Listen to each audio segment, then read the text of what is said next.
Okay, hello everybody. Tonight I'm going to make some old-fashioned peanut brittle. This is a really good gift for, somebody you don't want to get them anything too expensive. um, all you need here is some peanuts, some corn syrup, and some sugar, and some kind of packaging to put them in. But, uh, okay, what I just put in there was 2 cups of sugar. Here goes 1 cup of light corn syrup. And I'm going to add a little splash of honey to that coming up here in a second. And a half cup of water, and that's all you need. Now look, it's very important to have a candy thermometer. You might want to go out and buy one. I mean, they're nice to have. You'd be surprised. You can make a lot of nice candies with the candy thermometer. Sugar is it's a very weird element. No, it's not an element. It's a weird compound that when it heats up, it really does go through some crazy stuff. For instance, do you remember the video I had where I just added the sugar to the hot saute pan and it just melted by itself? There was no water added, no nothing. All right, there went a little bit of honey. Okay, now we're going to start boiling it. What we have there again is 2 cups of sugar, 1 cup of corn syrup, a half cup of water, and a dash of honey. All right. Now, I don't know how important it is for peanut brittle, but whenever I cooked any kind of sugar like this, I was always told to make sure that the undissolved sugar does not build up on the inside of the pot. I'll show you what I mean here in a minute. Because what happens is it can put the crystals back in to the boiled stuff, and it just makes things crystallize. It's just not a good idea. So, like I said, I'm sticking with my training, and I'm gonna brush away the crystals in a minute here, as soon as I can get this dissolved. All right, so there we go. This is going to be a slow process here. The temperature we're looking for is 285 degrees. 300 is what they call a hard crack stage. 300. 285 is right below hard crack.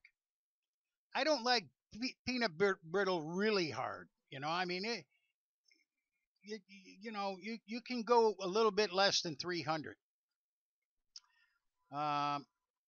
Okay, so where we at here? Oh, there went 1/2 teaspoon of salt.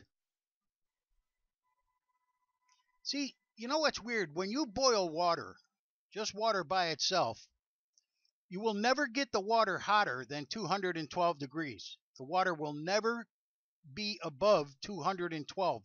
You could boil it for hours and hours and hours, and it will only be 212 degrees. That's it. It will never go above that temperature. Now, if you add sugar, corn syrup, salt, now the heat has something to grab onto in the pot. And yes, the temperature will rise. All right, there's the paintbrush. I dipped it in water and I'm just kind of painting the edge. See that? I just don't want crystals in there. All right, that looks pretty good. Anyway, if you put something into the water, yes, it can grab the heat and it will heat up. Like if you have a boiling water of potatoes, and the potatoes start to break down a little bit, and now you've got kind of like pieces of potatoes floating around in the pot. It's going to be more than 212 because the potatoes are holding on to the heat. The same thing here. The sugar, the corn syrup, and the salt are holding on to the heat. So we should be able to get to 285 degrees. You should get a candy thermometer, though. They are pretty nice. You know, if anybody out there wants to know how you make fondant, let me know in the comment section. You know, fondant is the white glaze that they put on donuts. You know, you can do a lot of things with fondant. You can make chocolate candies. I worked in a place once, it was a continental pastry shop. And upstairs, there were two little old German ladies that made candies all day long, 8 hours a day. And man, I'll tell you what, they made some nice stuff. They really did. Their candies were top of the line. Okay, now there goes 2 cups of peanuts. That's it. That's everything. Now we're going to let it boil and let it reach 285.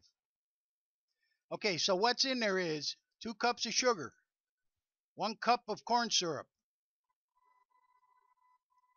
half cup of water, half teaspoon of salt, 2 cups of peanuts, and a splash of honey, and that's it.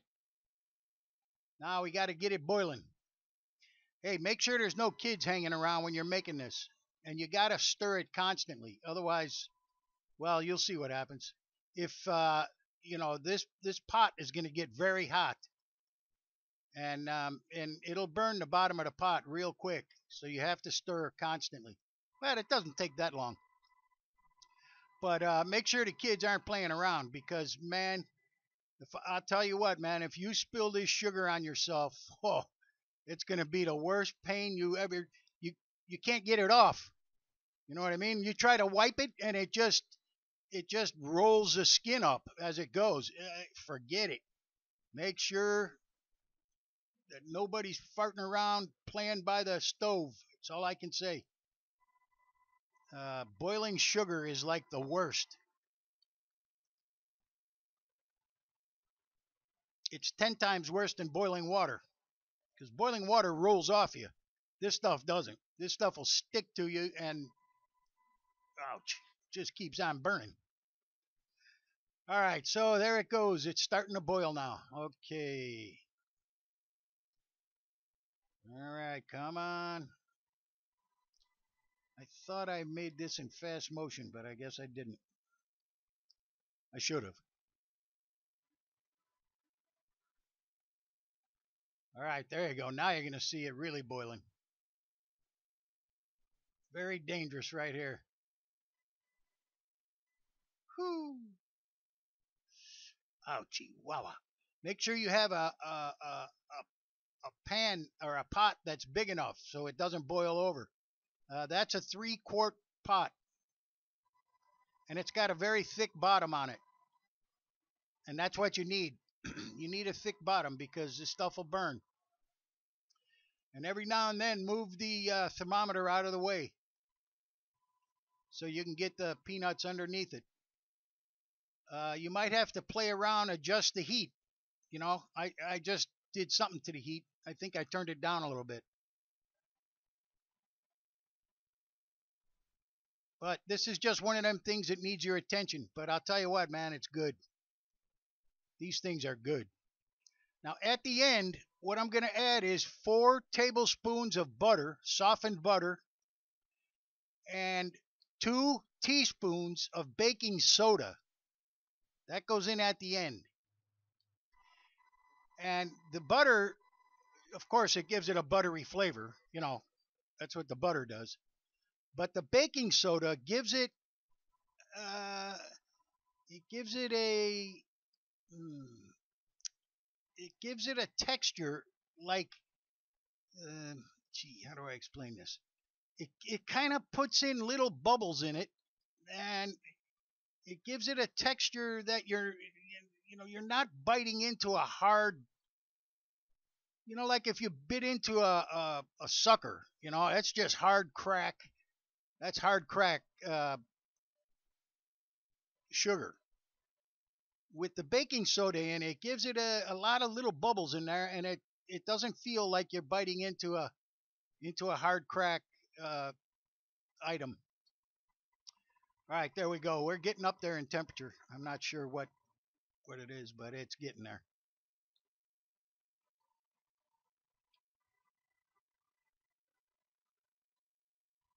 Like I said, if you guys want to know how to make fondant, let me know. And we'll do a fondant video. Fondant can be used for a lot of things, you know, in baking. You know, I mean, it's a real sweet topping, so you really can't use it in anything else.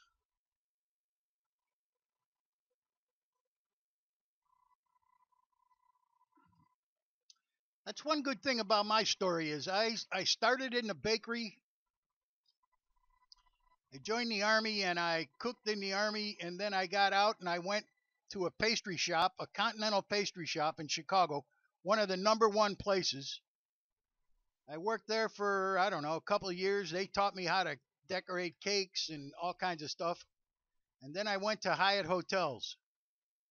And of course, I learned the most in Hyatt Hotels. They do a lot of stuff. All right, you can see it's turning brown. The sugar is caramelizing. Okay, there we go. That's it.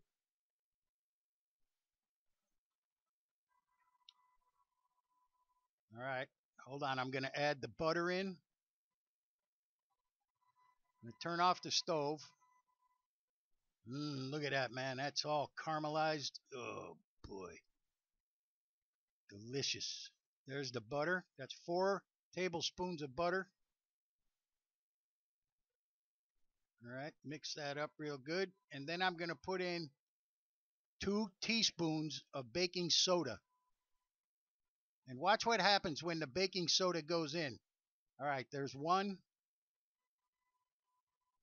There's 2. Okay, now the baking soda is reacting to the salt. That was just a little extra I put in. The baking soda is reacting to the salt. It's a chemical reaction. Now you see how light that it's getting? It's building up little tiny bubbles in there from the baking soda. Oh yeah, that's what you want right there. Woo! Okay, now you want to pour it out on something big so that the pieces are thin. You know, you don't want to put it on something real small because then you're going to have some real thick peanut brittle. You don't want that. All right, there you go. There you go. And I screwed up the rest of this video. I thought I had the camera on when I was breaking it apart. You have to let it cool all the way to break it. I thought I had the camera on, but I didn't. So the end of the video is kind of funky. But anyway, you might be able to find this stuff someplace else around town. But I guarantee you, you ain't going to find it any better than this. I got to go. I got to eat.